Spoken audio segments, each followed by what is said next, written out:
Hello dear student, चला next topic start करूया. आजचा आपला टॉपिक आहे Kirchhoff's law of heat radiation. बघा, लास्ट व्हिडिओमध्ये आपण इमिसिव्ह पॉवर, इमिसिव्हिटी बघितलेलं आहे आणि नेक्स्ट टॉपिक आहे आपला Kirchhoff's law of heat radiation. तर काय आहे किर्चॉफ्स लॉ? तर किर्चॉफ्स लॉ बघा बऱ्याच मुलांना फॅमिलियर असेल. किर्चॉफ्स लॉ तुम्हाला करंट इलेक्ट्रिसिटीमध्ये पण आहे. Kirchhoff's law of current, Kirchhoff's current law आणि Kirchhoff's voltage law. So Kirchhoff's current law आणि किर्चॉफ्स व्होल्टेज लॉ काय असते की करंट लॉ असतो incoming current is equal to outgoing current. Simple law असतो किर्चॉफ्स लॉ, म्हणजे सगळ्यात सिम्पल लॉ की हे इक्वल टू ते, प्रपोर्शनल विप्रोर्शनल इथं काही नाही आहे, हे इक्वल टू ते. तर सिम्पल किर्चॉफ्स लॉ आता तुम्हाला सेकंड पार्टमध्ये पण येणार आहेत. इम्पॉर्टंट लॉ आहेत दोन्ही पण, KVL आणि KCL. KCL काय आहे? Kirchhoff's current law. आता ते सांगायची तर गरज नाही आहे, फक्त मी तुम्हाला एक सांगते की किर्चॉफ्स लॉ किती इझी राहतो लर्न करण्यासाठी. तर किर्चॉफ्स करंट लॉ काय असते, किंवा सर्किटमध्ये येणारा करंट किंवा एखाद्या जंक्शनला येणारा करंट इज इक्वल टू जंक्शनमधनं जाणारा current, incoming current is equal to outgoing current. Simple law. Kirchhoff voltage law पण सेम आहे की total amount of EMF and potential differences across the circuit is equal to 0. म्हणजे जेवढं आपलं supply देऊ ना आपण, जेवढा आपण सप्लाय देऊ सर्किटला तेवढा सर्किटमध्ये करंट व्होल्टेज जे आहे ते फ्लो होणार आहे. म्हणजे simply supply voltage is equal to voltage drop, E is equal to IR, हे इक्वल टू ते. सेम इथं पण तेच आहे. मी तुम्हाला पहिले सांगितलं की एखादी बॉडी जितकी जास्त हीट ॲब्झॉर्ब करते तितकी ती जास्त इमिट करते.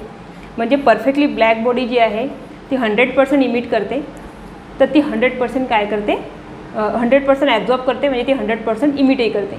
तर तेच किर्चॉफ्सला म्हणायचं आहे की एखादी बॉडी जास्त ॲब्झॉर्ब करते म्हणजे तिचा कोफिशियंट ऑफ ॲब्झॉर्प्शन चांगला आहे, आणि ती जर जास्त ॲब्झॉर्ब करते जास्त इमिटही करते म्हणजे तिचं कोफिशियंट ऑफ इमिशन पण चांगलं आहे. चांगला आहे म्हणजे काय, आता परफेक्टली ब्लॅक बॉडी जर घेतला आपण तर आपल्याला माहिती आहे for perfectly black body coefficient of absorption small a 1 असतो आणि coefficient of emission small e पण 1 असतो. म्हणजे काय, A is equal to E, coefficient of absorption is equal to coefficient of emission. हाच लॉ आहे. पण फर्स्ट स्टेटमेंट जी दिली आहे ती थोडी कॉम्प्लिकेटेड आहे. कॉम्प्लिकेट नाही आहे ॲक्च्युली, पण लर्न करायला थोडी किचकट आहे. यापेक्षा दुसरी स्टेटमेंट फार इझी आहे, A इक्वल टू E. पहिली स्टेटमेंट बघू आपण काय आहे. सो फर्स्ट स्टेटमेंट आहे की Kirchhoff's law of heat radiation state that at a given temperature ratio of emissive power to, ratio कोणाचा घ्यायचा आहे, emissive power to coefficient of absorption, या दोघांचा रेशो हा equal to emissive power of perfectly black body आहे. कुठल्याही एखाद्या बॉडीची इमिसिव्ह पॉवर डिवायडेड बाय त्याच बॉडीचा कोफिशियंट ऑफ ॲब्झॉर्प्शन हा इक्वल टू काय असतो, emissive power of the perfectly black body. हा असा लॉ आहे, स्टेटमेंट आहे की कुठल्याही एखाद्या ऑर्डिनरी बॉडीची emissive power upon coefficient of ॲब्झॉर्प्शनचा रेशो हा इक्वल टू काय असते, परफेक्टली ब्लॅक बॉडीची इमिसिव्ह पॉवर एवढा असतो. तर सोपं आहे, लर्न करायचं असेल तुम्ही हाही फॉर्म्युला लर्न करू शकता. पण बघा याला आणखी सोप्या पद्धतीत आपण कसं लिहू शकतो. आता त्यांचं काय म्हणणं आहे, R/A इज इक्वल टू काय असते, RB असते. Emissive power of ordinary body divide by coefficient of absorption is equal to emissive power of the perfectly black body. मग परफेक्टली ब्लॅक बॉडी खाली जाणार, A वर जाणार. R/RB is equal to A, बरोबर आहे, असं लिहू शकतो ना आपण. आता R/RB जे आहे हे काय असते, यालाच इमिसिव्हिटी म्हणतात ना. कोफिशियंट ऑफ इमिशन हाच आहे ना. कोफिशियंट ऑफ इमिशन काय आहे, लास्ट व्हिडिओमध्ये झाला आहे, आपण बघू शकता. Coefficient of emission small e काय असते, it is the ratio of emissive power of ordinary body to the emissive power of perfectly black body. R/RB ला आपण E टाकू शकतो.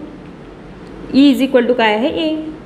मग हे असं लर्न केल्यापेक्षा आपण असंही लर्न करू शकतो. Coefficient of emission of a body is equal to coefficient of absorption of that body. एखाद्या बॉडीचं कोफिशियंट ऑफ इमिशन आणि कोफिशियंट ऑफ ॲब्झॉर्प्शन दोन्ही काय असतात, सेम असतात. तो सेकंड स्टेटमेंटमध्ये लिहून दिला मी. बघा second, Kirchhoff's law can also state that, हे असंही म्हणू शकतो आपण याला की ॲट थर्मल इक्विलिब्रियम, म्हणजे टेम्परेचर जर सेम असेल तर emissivity of a body is equal to absorptivity. Emissivity is equal to absorptivity. Emissivity E, absorptivity A. बस इतका सिम्पल लॉ आहे की एखादी बॉडी जेवढी इमिट करते तेवढीच ती ॲब्झॉर्ब करते, किंवा जेवढी ॲब्झॉर्ब करते तेवढीच ती काय करते, इमिट करते. असा सिम्पल स्टेटमेंट आहे. तुम्हाला आवडली तुम्ही ही लर्न करा, आवडली तर ही लर्न करा, आवडली तर दोन्ही लर्न करा. ठीक आहे. आता याचं प्रूफ आहे, म्हणजे टॉपिक हा असा आहे complete, Kirchhoff's law of heat radiation and it's theoretical proof. So ते थेरॉटिकल प्रूफ काय आहे ते बघू आपण, कारण की सोबत क्वेश्चन येऊ शकतो. जर स्टेटमेंट आली तर एका मार्काला येईल ही, पण ही न्यूमेरिकलमध्ये फार युजफुल आहे, कारण की आपल्याला न्यूमेरिकल सॉल्व करताना आपल्याला कोफिशियंट ऑफ ट्रान्समिशन काढायला सांगितलं, तर कोफिशियंट ऑफ ॲब्झॉर्प्शन आणि रिफ्लेक्शन देतील, तर ॲब्झॉर्प्शन द्यायला पाहिजे, तर ॲब्झॉर्प्शन न देता ई देतील. तर हे तुमचं आठवलं पाहिजे तुम्हाला की ई आणि ए दोघंही काय असतात, ए असतात. समजा एक्झाम्पल सांगतो मला, त्यांनी म्हटलं की find coefficient of transmission, coefficient of reflection आहे 0.2 आणि कोफिशियंट ऑफ इमिशन आहे 0.6. आता आपल्याला माहीत आहे A plus T plus R equal to 1 असते, तर आपल्याला ए पाहिजे होता. आर टी जर काढणं आहे तर आर आणि ए माहीत पाहिजे ना, ए देणार नाही, एच्या जागी काय देतील, ई. तुम्हाला हे आठवलं पाहिजे, ए आणि ई दोघंही काय असतात, सेम असतात. ते आठवलं की तुम्ही हे न्यूमेरिकल सॉल्व करू शकता. समजला मग लॉ तुम्हाला, सिम्पल लॉ आहे. आता मी जर तुम्हाला म्हटलं की बा कोफिशियंट ऑफ ट्रान्समिशन काढायचं आहे, कोफिशियंट ऑफ रिफ्लेक्शन आहे 0.25 आणि कोफिशियंट ऑफ इमिशन आहे 0.50 किंवा 0.5, तर कोफिशियंट ऑफ ट्रान्समिशन काढा. तर मग तुम्हाला यार मॅडम आपल्याला कोफिशियंट ऑफ ॲब्झॉर्प्शन पाहिजे होता, पण तो दिलाच नाही. आता हे क्वेश्चन सॉल्वच नाही होत. सॉल्व होते जर तुम्हाला हा लॉ माहीत असेल तर, किर्चॉफ्स लॉ जर तुमचा लर्न असेल तर, किंवा समजलेला असेल तर. कारण तुम्हाला माहीत आहे की टी काढायचं आहे तर T plus R plus A is equal to 1 असते, तर तुम्हाला हे दोघं माहीत पाहिजे टी काढायसाठी. त्यातला ए तुम्हाला दिलेला नाही, आर दिलेला आहे, ए दिलेलं नाही आहे. तर तुम्हाला किर्चॉफ्स लॉ आठवला पाहिजे की कोफिशियंट ऑफ इमिशन आणि कोफिशियंट ऑफ ॲब्झॉर्प्शन सारखे असतात. सो तुम्ही असं लिहू शकता, T plus R plus E is equal to पण काय आहे, 1 आहे, कारण ए इज इक्वल टू काय असते, ई असते अकॉर्डिंग टू किर्चॉफ्स लॉ. मग T plus 0.5 plus 0.25 is equal to 1 हे दोघं मिळून होत असतात 0.75 इज इक्वल टू 1. तर टी इज इक्वल टू किती, 1 मायनस 0.75, 100मधून 75 गेले, 25 राहिले. So T is equal to 0.25 असं सॉल्व होते हे. ठीक आहे. तर हे आठवलं पाहिजे तुम्हाला की ई म्हणजेच काय असतो, ए असतो. ई आणि ए दोन्ही एखाद्या बॉडीचे ई आणि ए, कोफिशियंट ऑफ इमिशन आणि कोफिशियंट ऑफ ॲब्झॉर्प्शन, म्हणजे इमिसिव्हिटी आणि ॲब्झॉर्प्टिव्हिटी दोघंही काय असतात, सेम असतात. असा सिम्पल लॉ आहे. आता बघू याचं थेरॉटिकल प्रूफ की E is equal to A कसं आलं, किंवा R upon A is equal to R B कसं येते.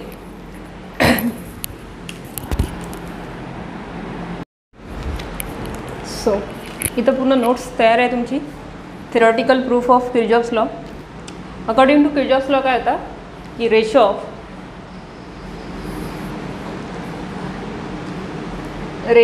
Of emissive power of any ordinary body to the coefficient of absorption is equal to emissive power of the perfectly black body, R upon A is equal to R B. किंवा एक सोपी statement आपण बघितली की at thermal equilibrium coefficient of emission is equal to coefficient of absorption, emissivity is equal to ॲब्झॉर्प्टिव्हिटी.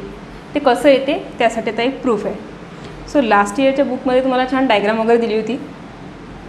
आताच्या बुकमध्ये proof तर दिलं आहे पण डायग्राम वगैरे दिली नाही आहे, तर ते समजण्यासाठी थोडं हार्ड जाते. तो आपण मागच्या वर्षीच्या बुकमधली डायग्राम इथं काढली आहे. तर बघा, लक्ष द्या. थोडं मोठं दिसतं आहे पण एवढं मोठं नाही आहे आणि फार सोपं आहे. जरी ते मी थेरीसोबत लिहिलं आहे म्हणून थोडं मोठं वाटते. छोटंसं प्रूफ आहे. बघा, एक इव्हॅक्युएटेड चेंबर म्हणजे एक व्हॅक्यूमवाली रूम आहे. त्या रूममध्ये आपण 2 बॉडी ठेवल्या आहेत. एक ठेवली आहे परफेक्टली ब्लॅक बॉडी आणि एक ठेवलेली आहे ऑर्डिनरी बॉडी, साधारण कुठली तरी बॉडी. पण दोन्ही बॉडीचा आकार जो आहे तो सेम आहे. एरिया जो आहे तो दोघांचा कसा आहे, इक्वल एरिया आहे. आणि इक्वल इंटरवलसाठी आपण त्याच्यावर काय करतो आहे, हीट इन्सिडेंट करतो आहे सारख्याच टाईमसाठी. म्हणजे याच्यावर जर 5 मिनटं हीट इन्सिडेंट केली तर याच्यावर पण 5 मिनटं. जेवढी याच्यावर इन्सिडेंट करू तेवढी त्याच्यावर. समजा याच्यावर 5 जूल तर याच्यावर पण 5 जूल सेम हीट इन्सिडेंट करतो आहे. तर बघा, रेड कलरमध्ये मी तुम्हाला हीट इन्सिडेंट दाखवलेली आहे. जी रेड कलरमध्ये आहे ना ती आहे अमाऊंट ऑफ हीट इन्सिडेंट. आणि याच्यावर हीट इन्सिडेंट झाली तर ही ॲब्झॉर्ब करेल आणि इमिट करायला लागेल. तर ही जी ब्लॅकमध्ये आहे ती heat emitted by the body, by perfectly black body. आणि ह्या heat emitted by ordinary body ब्ल्यूमध्ये. सो PVB म्हणजे परफेक्टली ब्लॅक बॉडी, OB म्हणजे ऑर्डिनरी बॉडी. तशा 2 बॉडीज आहेत. आता कसं आहे, ह्या दोन्ही बॉडी रूम टेम्परेचरमध्ये आहेत सध्या. म्हणजे रूममध्ये घेतल्याबरोबर सुरुवातीला यांचं टेम्परेचर वेगवेगळं असेल, पण थोडा वेळ कॉन्टॅक्टमध्ये ठेवल्यामुळे काय होते की हीट एक्सचेंज होते आणि थोड्या वेळानंतर दोघांची हीट काय होऊन जाते, सेम. म्हणजे ह्या काय येऊन जातात, थर्मल इक्विलिब्रियममध्ये. दोघांचं टेम्परेचर काय झालेलं आहे, सेम. आणि थर्मल इक्विलिब्रियममध्ये काय असं तुम्हाला सांगितलं आहे मी की जेवढं एखादी बॉडी ॲब्झॉर्ब करते तेवढीच ती काय करते, इमिट करते. Coefficient of absorption, coefficient of emission same असते. आणि तेच आपल्याला काय करायचं आहे तर प्रूफ. सो थोडीफार थेरी दिलेली आहे. हे जे मी तुम्हाला सांगितलं आहे ते की consider 2 bodies of same shape. One is perfectly black body and another is ordinary body of same size and both are at same temperature. दोघांचं टेम्परेचर सेम आहे आणि दोन्ही इव्हॅक्युएटेड चेंबरमध्ये म्हणजे व्हॅक्यूममध्ये ठेवलेले आहेत. So Q is the amount of heat incident on them, A is the area of the bodies, T is the time for which heat is incident on them, R is the emissive power of ordinary body आणि RB is the emissive power of perfectly black body. So सगळे notation दिलेले आहेत. आता बघू आपण ordinary बॉडीबद्दल की ordinary body किती heat absorb करते आणि किती इमिट करते. दोन्ही काढायचं आहे आपल्याला, हीट ॲब्झॉर्ब, हीट इमिट, आणि मग दोघांना कम्पेअर करायचं. तर बघा, कुठली ऑर्डिनरी बॉडी किती हीट ॲब्झॉर्ब करते यासाठी आपल्याकडे कोफिशियंट आहे, कोफिशियंट ऑफ ॲब्झॉर्प्शन. आणि कोफिशियंट ऑफ ॲब्झॉर्प्शनचा फॉर्म्युला काय असते, किती हीट इन्सिडेंट झाली आणि किती हीट ॲब्झॉर्ब झाली या दोघांचा ratio. Amount of heat absorb by the body divided by total heat incident on a body. तर आपल्याला पाहिजे किती हीट ॲब्झॉर्ब केली, QA. Q त्याच्या सफिक्समध्ये असा A is equal to coefficient of absorption multiply by heat incident on the body. हे झालं ऑर्डिनरी बॉडीचं. हे जर परफेक्टली ब्लॅक बॉडीचं घ्यायचं काम पडलं तर फॉर्म्युला हाच येणार, QA is equal to A into Q. फक्त Aच्या जागी व्हॅल्यू काय राहणार, 1, कारण की ती परफेक्टली ब्लॅक बॉडी आहे, ती सगळी हीट काय करते, ॲब्झॉर्ब. तर कोफिशियंट काय राहतो, 1. तर सध्या ही काढली आपण. Amount of heat absorb by the body is equal to coefficient of absorption into total heat incident on a body. Q is the total heat incident and QA is the amount of heat absorb. म्हणजे ही जास्त आहे, ही कमी आहे. हा multiple किती आहे त्याच्यावर डिपेंड करते की किती ॲब्झॉर्ब झाली असेल. समजा 500 जूल इन्सिडेंट केली तर मे बी त्यातली 200 किंवा 300 जूल तिने ॲब्झॉर्ब केली असेल, तर डिपेंड करते. तर QA म्हणजे किती हीट ॲब्झॉर्ब केली हे आहे, टोटल हीट किती आहे, आणि मल्टिप्लिकेशनला कोण आहे, कोएफिशियंट ऑफ ॲब्झॉर्प्शन. तर हे झालं आपलं ऑर्डिनरी बॉडीचं अमाऊंट ऑफ हीट ॲब्झॉर्ब. आता बघू किती हीटनी काय केली, इमिट केली. तर नव इमिशनचा फॉर्म्युला इमिसिव्ह पॉवरचा R is equal to heat emitted by the body. हा Q हीट इमिटेडसाठी आहे. आपण याला E वगैरे लावून टाकू इमिशनचा, थोडं वेगळं वाटलं पाहिजे म्हणून. Heat emitted by the body. Heat emitted by the body किती झालं मग, फक्त हीट इमिटेड काढायचं असेल तर, कारण की इमिसिव्ह पॉवरचा फॉर्म्युला काय असते, amount of emitted by the body per unit time per unit area. तर आपण इथं कन्सिडर करतो आहे की एरिया दोघांचा सेम आहे किंवा युनिट एरिया आहे आणि युनिट टाईम आहे. 1 कन्सिडर करून घेऊ दोघांनाही. तर QE इज इक्वल टू काय येणार, हे दोघं मल्टिप्लाय जातील R into A into T. Unit area आणि युनिट टाईम आहे बघा, per unit area per unit time, unit area unit time. तर 1 कन्सिडर केलं दोघांना, तर heat emitted is equal to काय राहणार, फक्त R. A 1 आणि T पण किती आहे, 1. तर heat emitted by the body is equal to काय आहे, R. तर बघा, अमाऊंट ऑफ हीट ॲब्झॉर्ब किती आली, A इंटू Q, आणि अमाऊंट ऑफ हीट इमिट किती आली, R. पण जर एखादी बॉडी थर्मल इक्विलिब्रियममध्ये असेल तर ती जेवढी ॲब्झॉर्ब करते तेवढीच ती काय करते, इमिट करते. हे तर फिक्स आहे की टेम्परेचर जर सेम असेल तर बॉडी जेवढी हीट ॲब्झॉर्ब करेल तेवढी ती काय करून टाकते, इमिट करून टाकते. कारण की तिचं टेम्परेचर सेम आहे, तिला काही ॲब्झॉर्ब करून घ्यायची गरज नाही आहे. तिचं नॉर्मल टेम्परेचर झालेलं आहे, रूम टेम्परेचर, म्हणजे सराउंडिंगसोबत ती मॅच झालेली आहे. तर ती जेवढी घेते तेवढी वापस, जेवढी घेते तेवढी इमिट, जेवढी घेते तेवढी इमिट करते. म्हणून हे दिलेलं आहे, at thermal equilibrium quantity of heat absorb is equal to quantity of heat emitted. म्हणजे जेवढी हीट ॲब्झॉर्ब केली असेल तेवढीच तिने हीट काय केली असेल, इमिट केली असेल. मग QA is equal to QE आहे, म्हणजेच R इज इक्वल टू काय आहे, A इंटू Q. म्हणून from equation 1 and 2 A into Q is equal to काय आहे, R. तर Q इज इक्वल टू काय होईल, heat incident is equal to काय होईल, तर हा A जो आहे कोफिशियंट ऑफ ॲब्झॉर्प्शन Rला डिवाइडला. तर amount of heat incident is equal to आलं R बाय A. हे झालं ऑर्डिनरी बॉडीचं. आता बघू सेम असंच परफेक्टली ब्लॅक बॉडीचं, की परफेक्टली ब्लॅक बॉडीने किती ॲब्झॉर्ब केली आणि किती इमिट केली. तर कुठली बॉडी असो, फॉर्म्युला काय असं आपला A is equal to Q A upon Q. तर coefficient amount of heat absorb is equal to coefficient of absorption into total heat incident. पण आता परफेक्टली ब्लॅक बॉडी जर असेल, फॉर परफेक्टली ब्लॅक बॉडी हा ए is equal to काय असते 1. तो 1 आहे म्हणजे जेवढी हीट इन्सिडेंट झाली तेवढी सगळी हीट काय केली ॲब्झॉर्ब. 500 जूल जर इन्सिडेंट झाली तर 500च्या 500 काय करते ती ॲब्झॉर्ब करते, कारण की कोपिशंट ऑफ ॲब्झॉर्प्शन काय असतो 1. मग अशा वेळेस Q A is equal to A into Q न घेता direct Q A is equal to काय येते क्यू येते. जेवढी हीट आली तेवढी काय करते ती ॲब्झॉर्ब करते. बरोबर आहे, कारण एची व्हॅल्यू 1 असते. तेच दिलं आहे पुढे. Similarly for perfectly black body amount of heat absorb by perfectly black body is equal to, आपल्या जनरल फॉर्म्युला काय असते, amount of heat absorb is equal to coefficient of absorption into total heat incident.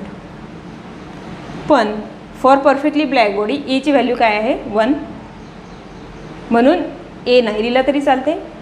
Heat absorb is equal to heat incident, जेवढी incident होणार सगळीच्या सगळी काय होईल absorb. Equation number 3 देऊन दिला आपण त्याला. हे झाली हीट ॲब्झॉर्ब. आता बघू हीट इमिट किती करणार. नाव amount of heat emitted per unit time per unit area, म्हणजे एरिया आणि टाईम दोघे युनिट आहेत त्यामुळे त्यांना आपण 1 कन्सिडर करू इथं. सो फॉर्म्युला काय राहणार, emissive power of perfectly black body, ज्याला आपण आर बीनी रिप्रेझेंट करतो. R B is equal to amount of heat emitted. परत या इमिटेडला मी क्यू खूप आहेत म्हणून इमिटेडला ई लावते. Amount of heat emitted per unit area per unit time, A आणि टी दोघेही 1 आहे. So R B is equal to Q E. जेवढी हीट इमिट होणार तेवढी त्याची काय राहणार इमिसिव्ह पॉवर किंवा rate of emission. So Q म्हणजे Q E is equal to R B. बरोबर आहे ना, हे खालचे दोघं 1 झाले तर हे दोघं R B is equal to Q किंवा Q E is equal to R B. आता थर्मल इक्विलिब्रियम कंडिशन, जसं इथं आपण हीट ॲब्झॉर्ब काढलं, हीट इमिट काढलं आणि दोघांना काय केलं इक्वेट केलं. इथं पण हीट ॲब्झॉर्ब काढलं, हीट इमिट काढलं. पण थर्मल इक्विलिब्रियमला काय असते, जेवढी हीट ॲब्झॉर्ब होते तेवढीच हीट इमिट होते. Amount of heat absorb is equal to amount of heat emitted. म्हणून मग ॲब्झॉर्ब इज इक्वल टू जर इमिटेड आहे, Q A is equal to जर क्यू ई आहे, लेफ्ट हँड साईड जर सेम आहे तर राईट हँड साईड सेम असली पाहिजे. Heat incident is equal to emissive power, म्हणून क्यू इज इक्वल टू काय घेतलं आर बी. सो इथं finally at thermal equilibrium heat emitted is equal to heat absorb, Q A is equal to Q E, तर E is equal to काय होणार R B. Q is equal to R B, Q is equal to R B झालं. आता बघा equation हे झालं perfectly black बॉडीचं. हे ऑर्डिनरी बॉडीचं. ऑर्डिनरी बॉडीचा क्यू काय आला आहे R upon A, R upon A. आणि परफेक्टली ब्लॅक बॉडीचा क्यू काय आलेला आहे आर बी. इथे आर बी अपॉन ए आला असता पण ए 1 असते ना, म्हणून फक्त काय आलं आहे R B. Q is equal to R B आणि इथं क्यू इज इक्वल टू काय आर अपॉन ए. तर ए आणि बी या दोन इक्वेशनला जर तुम्ही कम्पेअर कराल तर इथं क्यूची व्हॅल्यू आर अपॉन ए आणि इकडे क्यूची व्हॅल्यू आर बी. बघा म्हणजे इथं सांगते मी तुम्हाला इक्वेशन ए काय म्हणते आहे Q is equal to R upon A आणि इक्वेशन बी ब्लॅक बॉडीचं इक्वेशन काय म्हणते आहे Q is equal to R B. आता बघा लेफ्ट हँड साईड सेम आहेत, ए आणि बी दोन्ही इक्वेशनला जर तुम्ही बघाल तर दोन्ही साईडला काय आहे ए ए. लेफ्ट हँड साईड सेम आहे म्हणजे राईट हँड साईड सेम असलं पाहिजे. याचा अर्थ काय होते मग R upon A is equal to E B, sorry R upon A is equal to R B. हाच तर आपला लॉ आहे ना Kirchhoff's law. Ratio of emissive power of body to the coefficient of absorption is equal to emissive power of perfectly black body है ना. किंवा R B जर खाली घेसान तुम्ही याला कसं लिहू शकतो आपण R upon R B is equal to A. पण आर अपॉन आर बी असते coefficient of emission, E is equal to A झालं. फॉर थर्मल इक्विलिब्रियम किंवा at a same temperature emissive power coefficient of emission is equal to coefficient of absorption. हेच proof करायचं होतं आपल्याला. तर काय आहे याच्यामध्ये दोन बॉडी घेतल्या, ऑर्डिनरी बॉडी आणि परफेक्टली ब्लॅक बॉडी. दोघी व्हॅक्यूममध्ये ठेवलेल्या आहेत, दोघांवर same amount of heat incident केली आणि चेक केलं की कोण किती ॲब्झॉर्ब करते आणि कोण किती इमिट करते. आणि रूम टेम्परेचर असल्यामुळे इक्विलिब्रियम टेम्परेचर असल्यामुळे, सेम टेम्परेचर असल्यामुळे कुठलीही बॉडी जेवढी हीट इमिट करते तेवढीच ती काय करते, ॲब्झॉर्ब. तर ते अमाऊंट ऑफ हीट इमिट आणि अमाऊंट ऑफ हीट ॲब्झॉर्बला सगळ्यात शेवटी काय केलं, कम्पेअर केलं. एकदा परफेक्टली ब्लॅक बॉडीसाठी काढलं आणि एकदा ऑर्डिनरी बॉडीसाठी काढलं आणि दोघांना काय केलं मग कम्पेअर. ठीक आहे. तर पहिले ऑर्डिनरी बॉडीसाठी आपण अमाऊंट ऑफ हीट ॲब्झॉर्ब काढलं Q × A. नंतर त्याच बॉडीची हीट इमिट काढली, ती आली R. मग आता टेम्परेचर जर सेम असेल तर amount of heat absorb is equal to amount of heat emit असते. QA is equal to QE.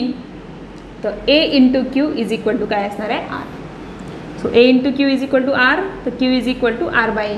इथं Q मिळालं आपला, किती हीट इन्सिडेंट झाली ते मिळालं. किती मिळालं ते, R/A ऑर्डिनरीसाठी. हाच Q कोणासाठी काढायचा आपल्याला, परफेक्टली ब्लॅक बॉडीसाठी. मग सेम इक्वेशन यूज केलं. परफेक्टली किती ॲब्झॉर्ब करते, तर तिथं पूर्णच ॲब्झॉर्ब करते. जेवढी हीट इन्सिडेंट होणार सगळीच्या सगळी ॲब्झॉर्ब.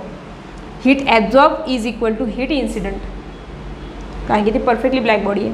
तिचा कोफिशियंट काय राहते, 1 राहते. आता किती इमिट करणार, इमिट पण ती सगळीच करते.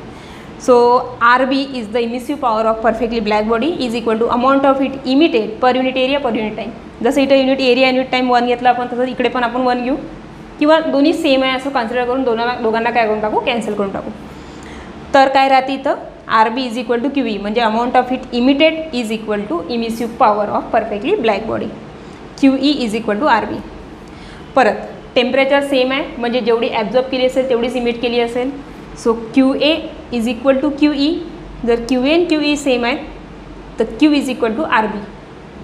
म्हणून Q is equal to RB घेतलं. आता इथं आलं तर Q is equal to R/A आणि इकडे आलं Q is equal to RB. मग इक्वेशन A आणि Bला कम्पेअर केलं. A म्हणते Q is equal to R/A आणि B म्हणते Q is equal to RB. जर लेफ्ट हँड सेम आहेत, A आणि B इक्वेशनच्या लेफ्ट हँड साईड सेम आहेत म्हणजे राईट हँड साईड पण सेम असल्या पाहिजे. त्यांना सेम केलं, R/A is equal to RB. ही झाली स्टेटमेंट आपली किर्चॉफ्स लॉची. किंवा अनादर स्टेटमेंट पण करू शकतो आपण, RB खाली A वर. R/RB is equal to A आणि R/RB असते कोफिशियंट ऑफ इमिशन. त्याच जागी E टाकलं, E is equal to A. Coefficient of emission is equal to coefficient of absorption किंवा emissivity is equal to absorptivity. असं हे प्रूफ आहे, थेरॉटिकल प्रूफ. आलं का लक्षात तुमच्या? नसेल आलं परत एकदा रिपीट करते. हे तुम्हाला थोडं खूप जास्त झालं असेल, समजत नसेल, कारण की खूप लिहिलं गेलेलं आहे, थेरीसोबत लिहिलं आहे मी. तर बघा एकदम सिम्पल वेमध्ये तुम्हाला सांगते. आपण पहिले घेऊ ऑर्डिनरी बॉडी. ऑर्डिनरी बॉडीची amount of heat absorb. Amount of heat ॲब्झॉर्बचा फॉर्म्युला असते coefficient of absorption into heat incident. Equation number 1. बाजूला आपण असंच कोणासाठी करू, परफेक्टली ब्लॅक बॉडी. त्याचा पण amount of heat absorb is equal to काय राहणार आहे, A × Q. But for perfectly black body A is equal to 1 असते, म्हणून QA इज इक्वल टू काय राहणार, Q. झालं. ही झाली हीट ॲब्झॉर्ब, ही झाली हीट ॲब्झॉर्ब. ही ऑर्डिनरी बॉडीसाठी, ही ब्लॅक बॉडीसाठी. आता हीट इमिट.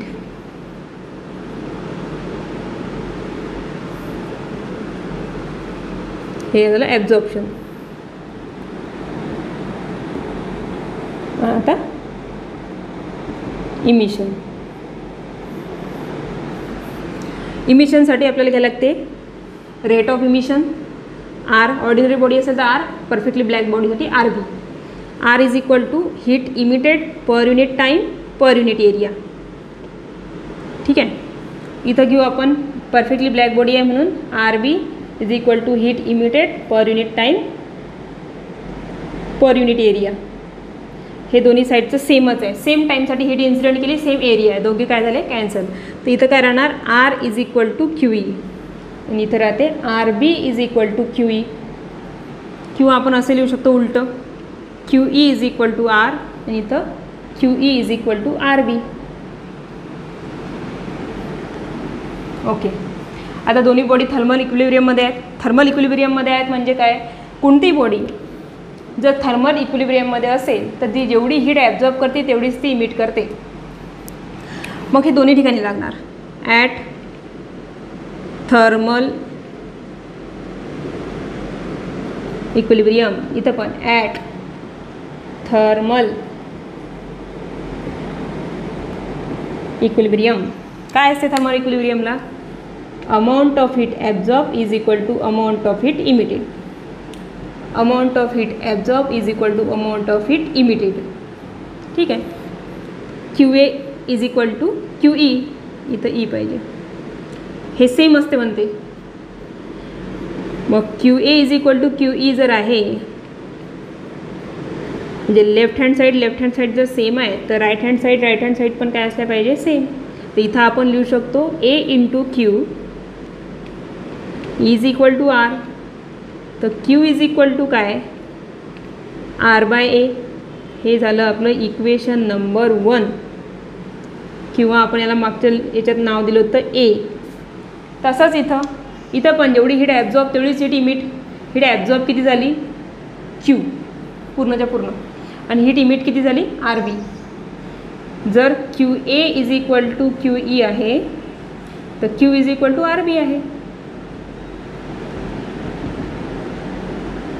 हे झालं आपलं इक्वेशन नंबर B. आता पहा, सारखेच हीट टाकली होती दोघांवर, दोन्ही बॉडीवर सेम हीट टाकली होती आपण, QQ इन्सिडेंट केली होती. ऑर्डिनरी बॉडीसाठी Q आलं R/A आणि ब्लॅक बॉडीसाठी Q आलं RB. पण हीट तर दोघांवर सेमच इन्सिडेंट केली होती ना, QQ. बघा लेफ्ट हँड साईड दोन्ही इक्वेशन A आणि Bला बघाल तर इक्वेशन Aमध्ये लेफ्ट हँड साईडला Q, इक्वेशन Bला पण लेफ्ट हँडला काय आहे? Q.